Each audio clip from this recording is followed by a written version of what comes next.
नमस्कार, दोपहर समाचार में आपका स्वागत है।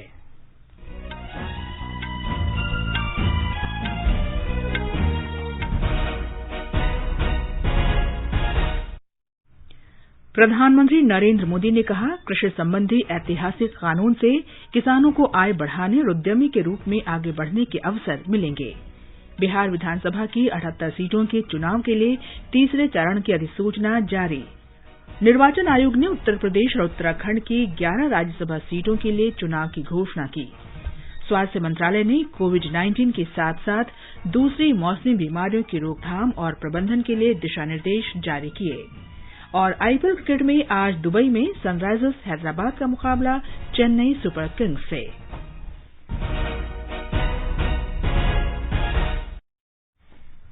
दोपहर समाचार में मैं हूं कनकलता और मेरे साथ हैं मेरे सहयोगी विशाल शर्मा। कोविड-19 महामारी के खिलाफ देश एकजुट होकर लड़ रहा है। आप भी हमारे साथ सुरक्षा और बचाव के 3 आसान एहतियाती उपायों का संकल्प लें। मास्क पहनें, 2 गज दूरी है जरूरी, सुरक्षित दूरी बनाए रखें, हाथ और मुंह साफ रखें। अब समाचार विस्तार से। प्रधानमंत्री नरेंद्र मोदी ने कहा है कि कृषि संबंधी नए कानून खेती और किसानों के लिए नए अवसर उत्पन्न कर रहे हैं। इनसे किसान की भूमिका अन्नदाता से उद्यमी की हो जाएगी। आज खेती को, किसान को अन्नदाता की भूमिका से आगे बढ़ाते हुए उसको उद्यमी बनाने, एंटरप्रेन्योरशिप की तरफ ले जाने के लिए अवसर तैयार किए जा रहे हैं। प्रधानमंत्री ने जननेता पद्म भूषण डॉक्टर बाला साहेब विखे पाटिल की आत्मकथा का वीडियो कॉन्फ्रेंसिंग के जरिए उद्घाटन किया। इस अवसर पर प्रधानमंत्री ने कहा, गांव, गरीब, किसान, इसका जीवन आसान बनाना, उनके दुख, उनकी तकलीफ कम करना विखे पाटिल जी के जीवन का मूल मंत्र रहा है। उन्होंने सत्ता और राजनीति के जरिए हमेशा समाज की भलाई का प्रयास किया। उन्होंने हमेशा इसी बात पर बल दिया कि राजनीति को समाज के सार्थक बदलाव का माध्यम कैसे बनाया जाए। प्रधानमंत्री ने कहा कि स्थानीय अर्थव्यवस्था के मॉडल और स्थानीय उद्यमियों के माध्यम से देश को आगे बढ़ाया जाएगा। स्थानीय मॉडलों का उदाहरण देते हुए उन्होंने महाराष्ट्र में चीनी उद्योग, गुजरात में दुग्ध उद्योग और पंजाब तथा हरियाणा में गेहूं उत्पादन में हुई क्रांतियों का जिक्र किया। प्रधानमंत्री ने कहा कि स्वतंत्रता के बाद एक ऐसा दौर भी आया जब देश में जनता के लिए पर्याप्त खाद्यान्न उपलब्ध नहीं थे।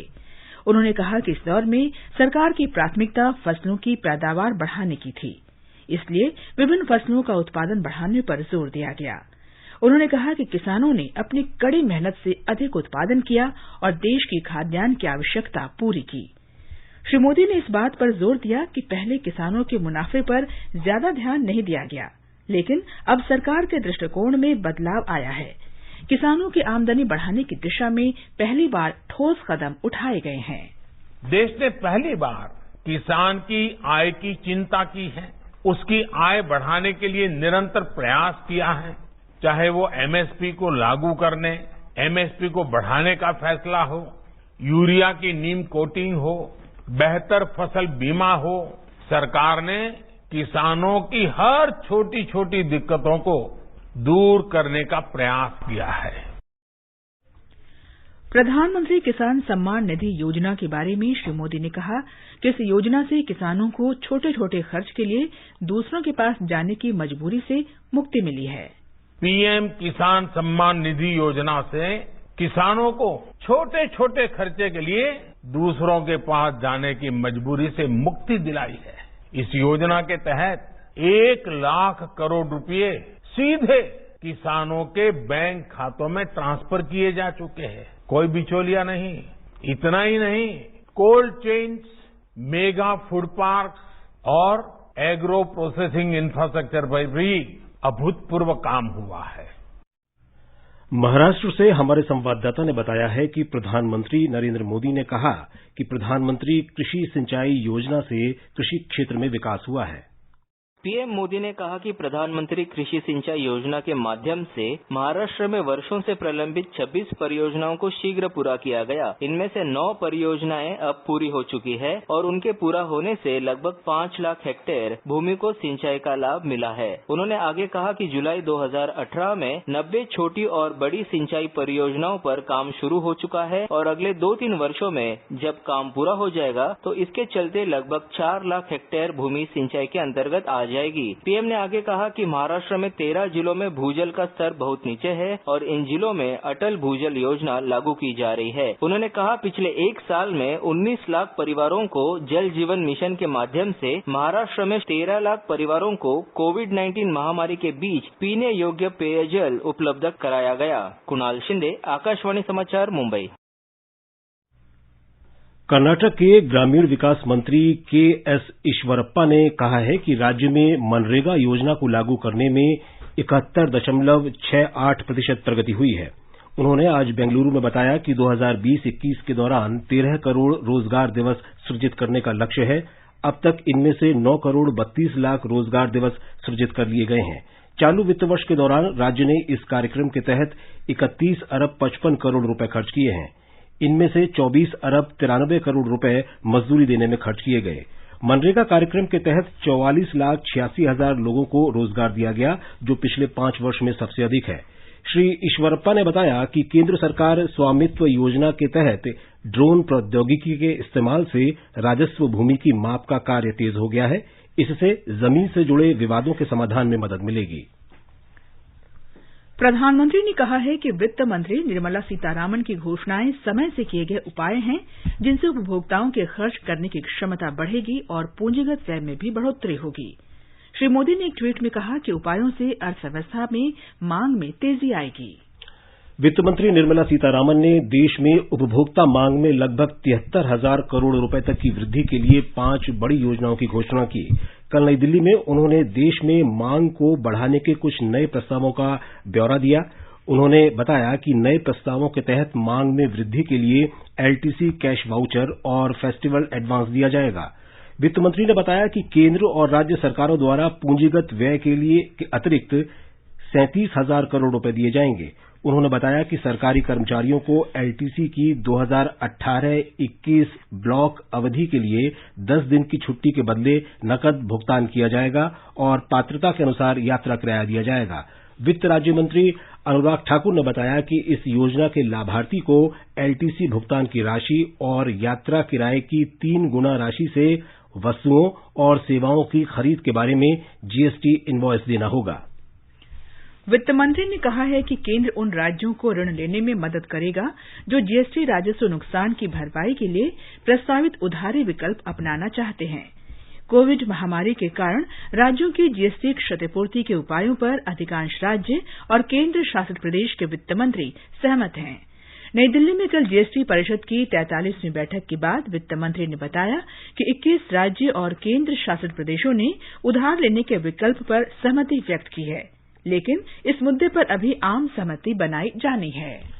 ये समाचार आकाशवाणी से प्रसारित किए जा रहे हैं। ताजा समाचार जानने के लिए आप हमारे Twitter handle @AIR News Hindi को फॉलो कर सकते हैं।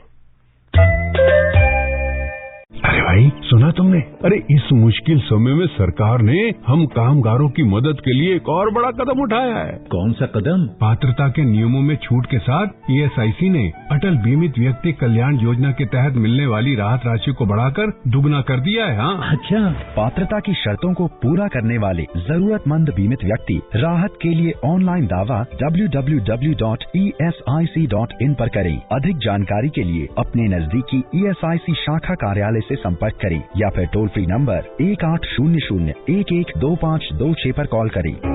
ESIC, चिंता से मुक्ति। ये आकाशवाणी है।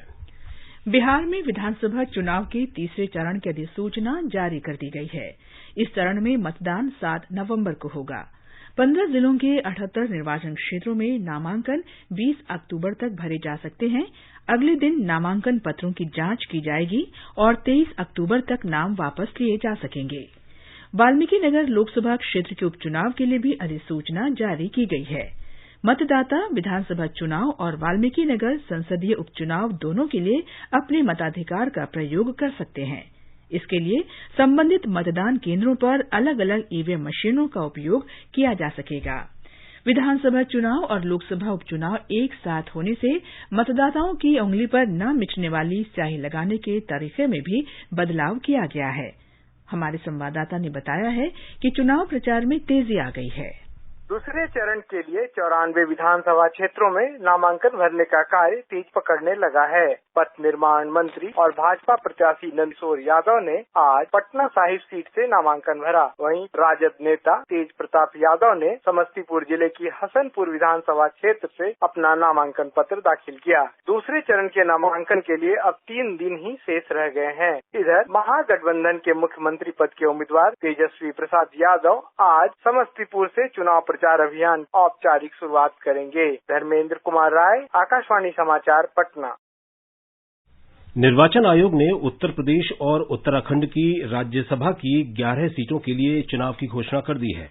मतदान अगले महीने की 9 तारीख को होगा। केंद्रीय मंत्री हरदीप सिंह पुरी, भारतीय जनता पार्टी के अरुण सिंह, समाजवादी पार्टी के रामगोपाल यादव, कांग्रेस के राज बब्बर और बहुजन समाज पार्टी के वीर सिंह सहित 11 सदस्यों का कार्यकाल इस वर्ष नवंबर माह में समाप्त हो रहा है। चुनाव की अधिसूचना 20 अक्टूबर को जारी की जाएगी। तेलंगाना विधानसभा के विशेष सत्र में आज राज्य सरकार ने 4 विधेयक प्रस्तुत किए। नगर पालिका प्रशासन मंत्री के तारक रामाराव ने ग्रेटर हैदराबाद नगर निगम अधिनियम में संशोधन का प्रस्ताव किया। इसमें निर्वाचित प्रतिनिधियों और अधिकारियों की जवाबदेही बढ़ाने तथा हरित निधि की राशि को वर्तमान 2.5% से बढ़ाकर 10% करने की व्यवस्था है। विधेयक में नगर निगम में महिलाओं के लिए 50% आरक्षण के लिए संशोधन का भी प्रस्ताव है। राज्य सरकार ने भारत स्टैम्प अधिनियम, कृषि भूमि के गैर कृषि कार्यों में उपयोग संबंधी अधिनियम और दंड प्रक्रिया संहिता में संशोधन के लिए भी विधेयक पेश किए। सदन में इन विधेयकों के पारित हो जाने के बाद इन्हें विधान परिषद को भेजा जाएगा, जिसकी बैठक कल होने वाली है। महाराष्ट्र में भारतीय जनता पार्टी ने मंदिरों को फिर से खोले जाने की मांग को लेकर आज विरोध प्रदर्शन किया। इसी तरह के एक प्रदर्शन के दौरान भाजपा नेता प्रसाद लाड को मुंबई में सुप्रसिद्ध सिद्धि विनायक मंदिर के बाहर विरोध प्रदर्शन के दौरान पार्टी कार्यकर्ताओं के साथ पुलिस हिरासत में ले लिया गया। प्रदर्शनकारियों ने अवरोध और पुलिस की भारी मौजूदगी के बावजूद मंदिर में प्रवेश की कोशिश की। भारतीय जनता पार्टी राज्य में सभी मंदिरों को श्रद्धालुओं के लिए फिर से खोले जाने की मांग को लेकर पूरे महाराष्ट्र में विरोध प्रदर्शन कर रही है। पार्टी का तर्क है कि अगर मानक संचालन प्रक्रिया के साथ होटल, रेस्तरां और बार खोले जा सकते हैं तो पूजा स्थल क्यों नहीं खोले जा सकते। इस बीच महाराष्ट्र के राज्यपाल भगत सिंह कोश्यारी ने मुख्यमंत्री उद्धव ठाकरे को लिखे एक पत्र में कोविड संबंधी सभी सावधानियों के साथ पूजा स्थलों को फिर से खोले जाने का आग्रह किया है। मुख्यमंत्री ने राज्यपाल के पत्र पर प्रतिक्रिया व्यक्त करते हुए कहा है कि जिस तरह अचानक लॉकडाउन लागू करना उचित नहीं था, इसे अचानक हटा लेना भी उचित नहीं होगा। पत्र के जवाब में श्री ठाकरे ने कहा कि मुख्यमंत्री कार्यालय राज्यपाल के अनुरोध पर विचार करेगा और बहुत जल्द इस पर कोई निर्णय लेगा। जम्मू कश्मीर के उपराज्यपाल मनोज सिन्हा ने केंद्र शासित प्रदेश में व्यावसायिक गतिविधियों को फिर से पटरी पर लाने के बारे में समिति की सिफारिशों के क्रियान्वयन में प्रगति की समीक्षा की है। कल इस संबंध में श्रीनगर में बैठक हुई। उपराज्यपाल ने समिति की सिफारिशों के अनुरूप विभिन्न वित्तीय तथा प्रशासनिक सुधारों के बारे में व्यापक रिपोर्ट मांगी। श्री सिन्हा ने केंद्र शासित प्रदेश में कारोबार के समग्र माहौल में सुधार के लिए समिति की सिफारिशों को प्रभावी और समयबद्ध ढंग से लागू करने पर बल दिया। उन्होंने अधिकारियों को निर्देश दिया कि लाभार्थियों को जल्द से जल्द आर्थिक सहायता दी जाए। उन्होंने सरकारी विभागों द्वारा खरीद के जरिए छोटे कारोबारियों, बुनकरों और दस्तकारों की सहायता करने की अपील की। आगे बढ़ने से पहले मुख्य समाचारों पर फिर से एक नजर। प्रधानमंत्री नरेंद्र मोदी ने कहा, कृषि संबंधी ऐतिहासिक कानून से किसानों को आय बढ़ाने और उद्यमी के रूप में आगे बढ़ने के अवसर मिलेंगे। बिहार विधानसभा की 78 सीटों के चुनाव के लिए तीसरे चरण की अधिसूचना जारी। निर्वाचन आयोग ने उत्तर प्रदेश और उत्तराखंड की 11 राज्यसभा सीटों के लिए चुनाव की घोषणा की। स्वास्थ्य मंत्रालय ने कोविड-19 के साथ साथ दूसरी मौसमी बीमारियों की रोकथाम और प्रबंधन के लिए दिशा निर्देश जारी किए। और आईपीएल क्रिकेट में आज दुबई में सनराइजर्स हैदराबाद का मुकाबला चेन्नई सुपर किंग्स से। पिछले 5 सप्ताह से देश में कोविड-19 के दैनिक मामलों में लगातार गिरावट आ रही है। लगभग 1 महीना पहले कोविड महामारी के दैनिक मामलों की संख्या करीब 90,000 थी, जबकि पिछले 24 घंटों में कोविड-19 के केवल 55,000 नए मामले सामने आए हैं। इलाज करा रहे रोगियों की संख्या की दृष्टि से भी स्थिति में सुधार हुआ है और इस समय देश में 8,38,000 मरीजों का इलाज चल रहा है। पिछले 24 घंटों में लगभग 78,000 रोगी स्वस्थ हुए हैं और संक्रमित लोगों में से सिर्फ 11.69% को अस्पताल में भर्ती कराने की जरूरत पड़ी है। देश में स्वस्थ हो रहे रोगियों की संख्या में बढ़ोतरी का सिलसिला भी जारी है और इलाज करा रहे रोगियों की तुलना में स्वस्थ हुए लोगों की संख्या 7.5 गुना अधिक है। स्वस्थ होने की दर 86.78% हो गई है। अब तक करीब 62,30,000 रोगी स्वस्थ हुए हैं और ठीक हो रहे रोगियों की संख्या की दृष्टि से भारत विश्व में सबसे ऊपर बना हुआ है।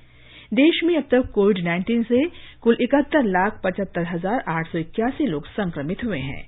पिछले 24 घंटों में 706 रोगियों की मौत के साथ ही अब मृत्यु दर 1.53% हो गई है। भारत ने दुनिया में प्रति 10 लाख आबादी पर कोविड-19 के सबसे कम मामलों और न्यूनतम मृत्यु दर वाले देश के रूप में अपनी स्थिति बरकरार रखी है। भारत में प्रति 10 लाख आबादी पर कोविड संक्रमित रोगियों की संख्या वैश्विक औसत से काफी कम है। इस दृष्टि से भारत की स्थिति रूस, ब्रिटेन, दक्षिण कोरिया, अमेरिका और ब्राजील से अच्छी है। भारत में प्रति 10 लाख आबादी पर कोविड महामारी से मौत का शिकार होने वालों की संख्या 79 है, जबकि इसका विश्व का औसत 138 है। देश में कोविड संक्रमण की दैनिक संख्या में ताजा गिरावट राज्यों और केंद्र शासित प्रदेशों के एकजुट प्रयासों का नतीजा है। कर्नाटक में कोविड महामारी पर नियंत्रण के लिए विशेष प्रकोष्ठ के प्रभारी मुनीश मौदगिल ने कहा है कि राज्य में जांच सुविधा बढ़ाने के कारण संक्रमित लोगों की संख्या बढ़ रही है। उन्होंने कहा कि संक्रमण फैलने के स्तर का पता लगाने के लिए रोजाना संक्रमित हो रहे लोगों की संख्या के बजाय संक्रमण दर और कोविड मृत्यु दर पर विचार किया जाना चाहिए। उन्होंने बताया कि जुलाई के पहले सप्ताह में बंगलुरु में 4,500 नमूनों की जांच की गई थी, जबकि अब 40,000 से अधिक जांच की जा रही है। जांच में 10 गुना वृद्धि के कारण रोजाना संक्रमित लोगों की संख्या भी बढ़ी है। तेलंगाना में पिछले 24 घंटे के दौरान 1,708 लोग संक्रमित हुए। इसके साथ ही राज्य में संक्रमित लोगों की कुल संख्या 2,14,792 हो गई है। पिछले 24 घंटे में 46,000 से अधिक नमूनों की कोविड जांच की गई। इस दौरान 2,009 मरीजों के स्वस्थ होने के साथ ही स्वस्थ होने की दर बढ़कर 88.15% हो गई। अब तक कुल 1,89,351 कोविड मरीज ठीक हो चुके हैं। पुद्दुचेरी में कोविड-19 के 32,000 संक्रमित मामलों में से 26,865 मरीजों को स्वस्थ होने के बाद छुट्टी दे दी गई है। राज्य में कोविड-19 से स्वस्थ होने की दर 83.94% और मृत्यु दर 1.77% है। त्रिपुरा में पिछले 24 घंटों के दौरान कोविड-19 के 109 नए मामले सामने आए और 220 रोगियों को स्वस्थ होने के बाद अस्पताल से छुट्टी दे दी गई। राज्य में कोविड-19 से कल तक मरने वालों की संख्या 314 हो गई। कोविड-19 बुलेटिन के अनुसार राज्य में कल तक कुल 4,16,492 नमूनों की जांच के बाद 28,461 रोगी संक्रमित पाए गए। आधिकारिक सूत्रों के अनुसार राज्य में 24,600 रोगी कोरोना वायरस से ठीक हो चुके हैं, जबकि 3,521 रोगियों का इलाज चल रहा है। राज्य में कोविड-19 से स्वस्थ होने की दर बढ़कर 86.50 हो गई है। अब तक मृत्यु दर 1.10 है। ओडिशा में कोविड-19 के 38 लाख से अधिक लोगों की जांच की जा चुकी है। राज्य में संक्रमित मामलों की संख्या 2,56,937 हो गई है। राज्य में कुल संक्रमित लोगों की संख्या घटकर 25,635 रह गई है, जबकि 2,30,192 लोग स्वस्थ हो चुके हैं।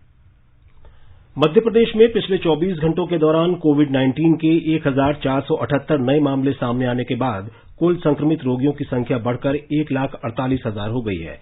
हमारे संवाददाता ने बताया है कि राज्य में अब तक कोविड-19 से मरने वालों की संख्या 2,645 हो गई है।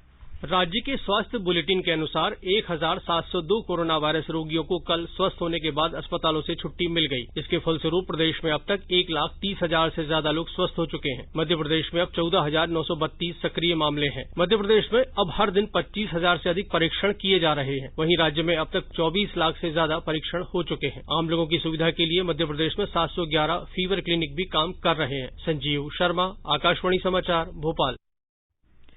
केंद्रीय स्वास्थ्य तथा परिवार कल्याण मंत्रालय ने कोविड-19 महामारी के साथ साथ डेंगू, मलेरिया, मौसमी फ्लू, चिकनगुनिया और आंतों के बुखार जैसे संक्रमणों की रोकथाम और प्रबंधन के लिए दिशा निर्देश जारी किए हैं। मंत्रालय ने कहा है कि मौसमी बीमारियां कोविड-19 के नैदानिक परीक्षणों के लिए नई चुनौती पैदा कर सकती हैं। स्वास्थ्य मंत्रालय ने कहा है कि कोविड के साथ साथ अन्य मौसमी बीमारियों के संक्रमण के मामलों में रोकथाम, निगरानी और संचार के माध्यम से लोगों के व्यवहार परिवर्तन और प्रबंधन के समन्वित प्रयास आवश्यक हैं।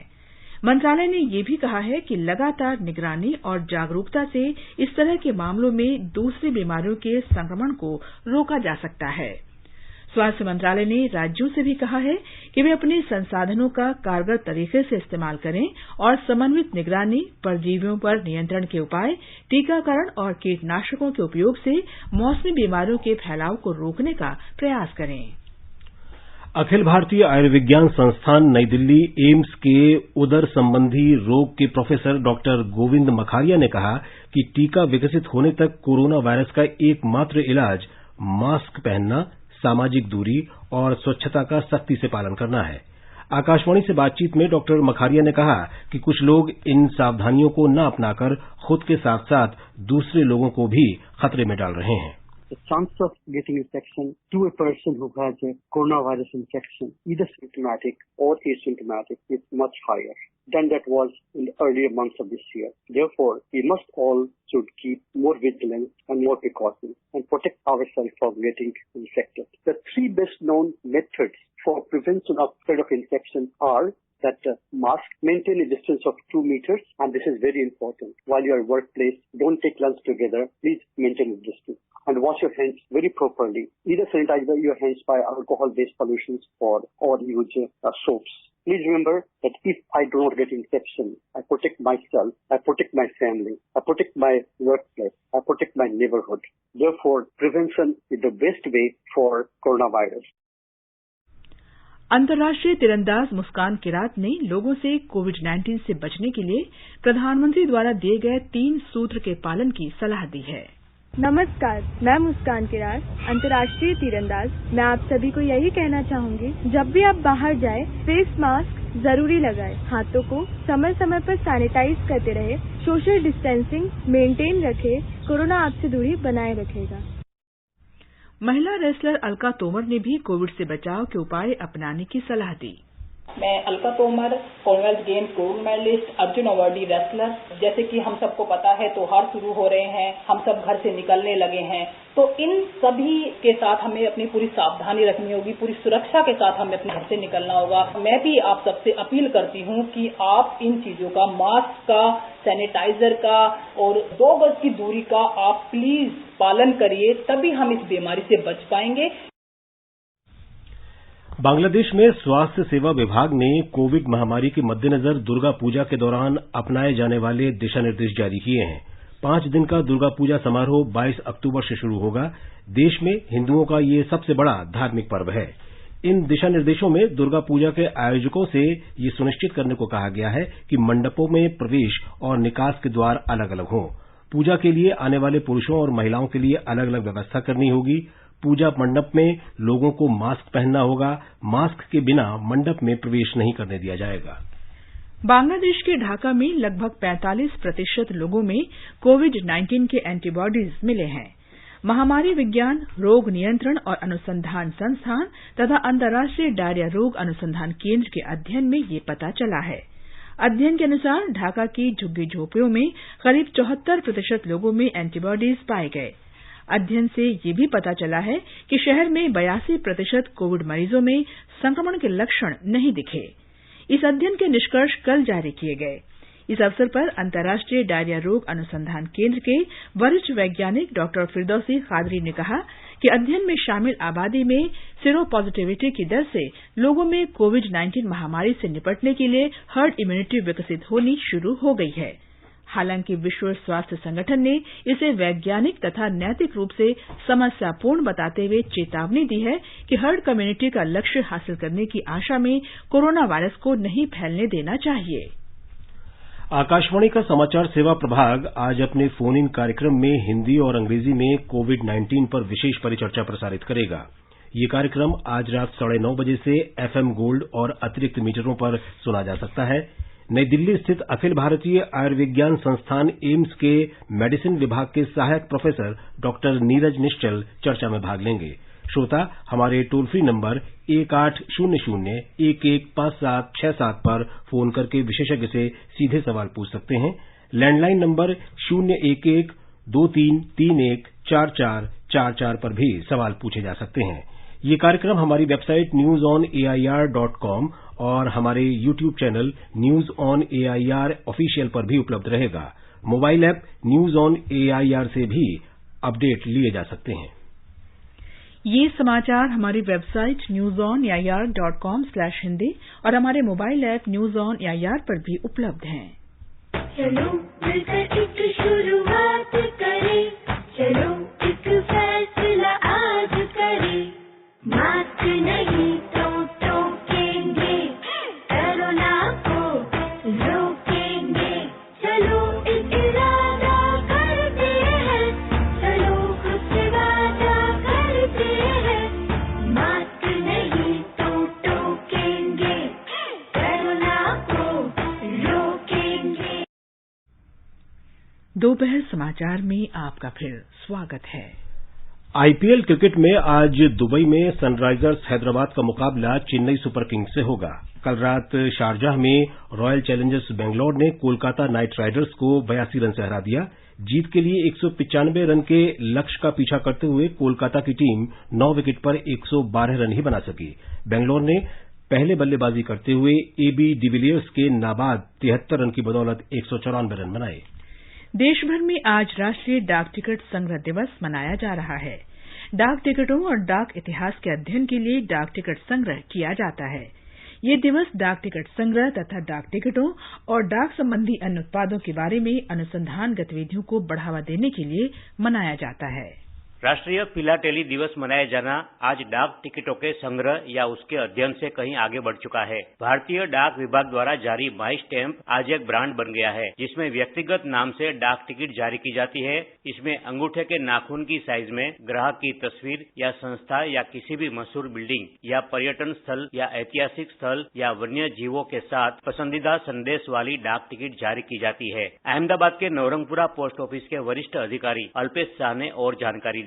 डाक विभाग के अंदर फिलाटेलिक के माध्यम से आप स्मारक की स्टैम्प्स, जैसे नाम की पता चलता है, महत्वपूर्ण घटनाएं, विभिन्न क्षेत्रों में प्रमुख और पर्यावरण मुद्दे, कृषि गतिविधियां, राष्ट्रीय और अंतर्राष्ट्रीय मुद्दे, खेल आदि के स्मरण में जारी किए गई डाक टिकट और विशेष आवरण आप फिलाटेलिक डिपॉजिट अकाउंट के माध्यम से आप घर तक मंगवा सकते हो। उसके लिए आपको डाक विभाग के अंदर एक फिलाटेलिक डिपॉजिट अकाउंट खुलवाना पड़ता है। योगेश पंड्या, आकाशवाणी समाचार, अहमदाबाद।